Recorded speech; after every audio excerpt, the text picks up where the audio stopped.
Why is it that the people that make the most amount of money tend to pay the least amount of taxes proportionately?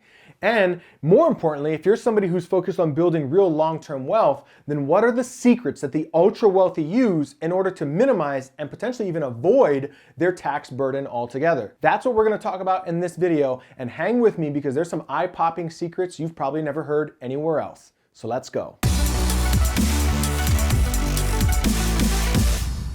Hey, what's up? It's Kanae, and in case you are new to my channel, I'm an entrepreneur who got started while working in a coffee shop for just barely over minimum wage, and I've gone on now to create multiple 7- and 8-figure businesses. My primary business doing about $75 million in sales over the last 5 years or so. And I say that to make it clear that everything that I share on my channel comes from the real world experience of things that I've learned and applied that have helped me create those results. And I share them here in hopes that they help you along your journey as well. Now in this video, we're going to talk about some of the tax secrets that the ultra wealthy use to minimize and potentially even avoid their tax burden. Now I want to throw a couple of disclaimers out there. Number one is that I am not an accountant, an attorney, or a financial advisor, and therefore nothing that I say in this video should be construed as financial advice. And number two is that this is likely going to be one of the few videos in which I'm going to share some things with you that I have not yet executed on in my personal life. So over the years, I've been studying a lot of the secrets of the ultra wealthy. Several of these strategies I'm already using, but there are a few here that I have been studying because I'm looking forward to using them as I continue to build my long-term wealth. With that said, let's dive in. All right, let's start at the top. However, hang with me all the way to the very end because numbers 9 and 10 could leave your jaw sitting on the floor. That's how juicy they are. First though, let's start with number one. And number one is deductions. The wealthy are very good at deducting everything. What the average person seems to not understand is that many of the things that we're already paying for personally could be things that we were able to write off if we just had utilized the proper business entity in advance. Let me explain. Whether or not I have a business today does not change the fact that I'm gonna need a computer, some software, the internet, cable, a car, gas, a mobile phone, and these sorts of things. Whether or not I had a business, I would be paying for those things. But if I had a business in place of those things, which I do, then I would actually be able to take those expenses and use them to reduce my tax burden. Let's rewind to 2010. I was sitting in a seminar being held by a very, very well-known tax strategist. And at a point in that seminar, he said very clearly, I believe that every single person should own a business purely for the benefits, the tax benefits of owning a business in itself. In other words, what he was saying is that every person should own a business, even if that business does not go on to make a fortune, because by having a business, they're able to write off and reduce their tax burden because of the expenses that they're already carrying anyway. So in other words, the wealthy are very, very good at making sure that they have the proper business entities in place to deduct as many things as possible that they're spending their money on anyway. All right, number two is offshore holdings. And this is a game that a lot of the big boys in tech like to play. Companies like Google and Facebook. What they'll do is set up a foreign corporation in a country like Ireland as an example, which I believe at the time that I'm filming this has about a 1% tax rate. That foreign entity will then hold the intellectual property of their software. Then the US corporation every year pays a licensing fee to the foreign corporation in order to utilize the rights for that IP and continue to develop on top of it. That means that every year they're able to move a large chunk of cash overseas and expose it to a much lower tax burden. All right, number three is charities. Notice that a donation to a charity, to a charitable organization, is oftentimes a tax deduction. That means if I own a corporation with a tax liability, but I can move some assets over to a charitable organization via a donation, then the value of that donation is a deduction now for my corporation. However, notice that many wealthy people tend to also sit on the board of directors for their charitable organizations, or they have their own foundations as well. That means that they're able to take some of their corporate assets, write them off as a deduction, deduct those by moving them into a charitable organization that has potentially a much lower or no tax liability. All right, number four is salary versus equity. Most people want to make a good salary, but a salary is taxable.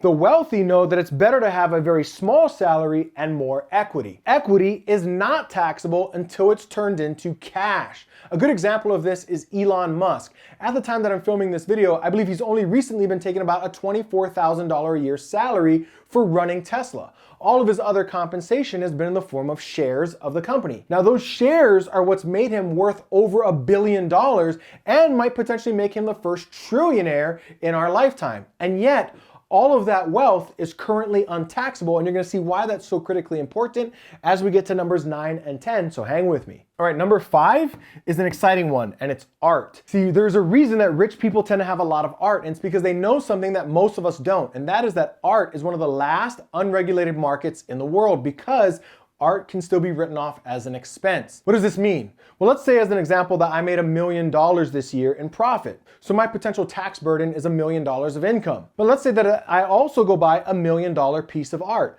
I can now write that piece of art off as an expense, bringing my tax liability down to effectively $0. Now, let's take it one step further. Let's say that I hold on to that piece of art for 3 years and it goes up in value and is worth $5 million. Well, if I donate that piece of art to my charitable organization, I can potentially write off the value of that entire donation, $5 million. Now, if I'm still earning about $1 million a year of profit, I've effectively written off 5 years worth of earnings. Now let's take it another step further. If I were to sell that piece of art at $5 million, typically I would be taxed on that $4 million gain. But if I take that $5 million and I buy more art with it that I expect to appreciate in value, well, now none of that gain is taxable and I get to carry forth new assets that can potentially go up. And I can flip this art over and over and over again. Now it's no secret why the wealthy have so much art. All right, number 6 is very simple. It is gifts. At the time that I'm filming this video, the US federal tax code allows for roughly about $15,000 of money to be given away tax-free. That means that at the end of the year, if I'm looking for a few ways to lower my tax burden, I can potentially give away $15,000 without paying tax on those dollars. All right, number 7, and this is a very common one, an exciting one that is often used by the wealthy. It's called depreciation. If I have an asset here that is depreciating, I can potentially utilize that depreciation against my taxable income. A very common way that we see this done is via real estate. We can buy real estate and hold on to real estate, and it can appreciate and go up in value over time. But there's also an argument to be made that the physical structures on that real estate, the homes or office buildings, are actually going down in value over time because they're aging. That's depreciation, and those structures will typically have a depreciation schedule. Now, if I'm able to accumulate enough assets over here that are depreciating, I can potentially take that depreciation and wipe away some, if not all, of my taxable income if I'm able to accumulate enough depreciating assets. All right, number 8 is trust. Now, a trust is a great way to avoid estate taxes. What many people don't know is that if you're wealthy and you pass away, your heirs could be subject to as high as a 45% taxation on the assets that you pass on to them. That means that your heirs could be stuck with a major tax liability. One way to avoid this is to move your assets into a trust. Effectively, if we abide by certain guidelines, what we're doing is saying that we no longer own these assets, we just control those assets. And the heir to the trust doesn't own or control the assets either yet until certain guidelines are met by the trust. That means that without having ownership, we can still control the investment of those assets and the growth of those assets, but we no longer have to worry about potentially passing away and passing on a major tax burden to our heirs. And you're gonna see why that's important in just a moment in number 9. All right, number 9 is one that I found very exciting. Hopefully you do too, and it's something called the stepped up basis. And this is a strategy used by the ultra wealthy to manage capital gains tax. And it's probably going to be best explained via a simple chart. So let's say that I have 1,000 shares of a stock that I originally paid $100 per share for.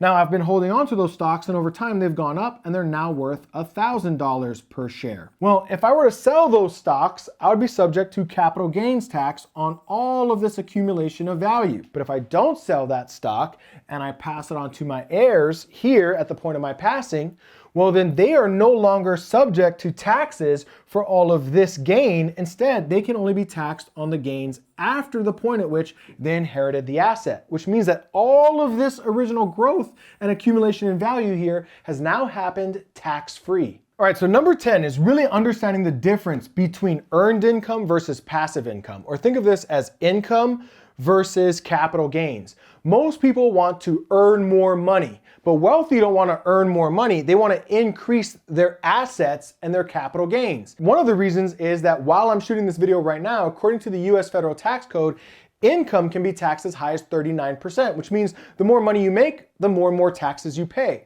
Whereas capital gains is currently capped at 20%, roughly half of what the income tax is.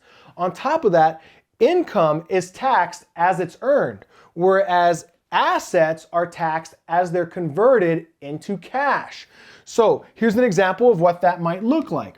Elon Musk is currently holding onto large stockpiles of stocks in his company Tesla. If he were to sell those stocks, that would become a taxable event. But rather than sell those stocks, what he can do is go to a bank and take out a loan against the assets that he's holding on to. That loan gives him cash that he can currently utilize, but it is non-taxed because it is, after all, a loan.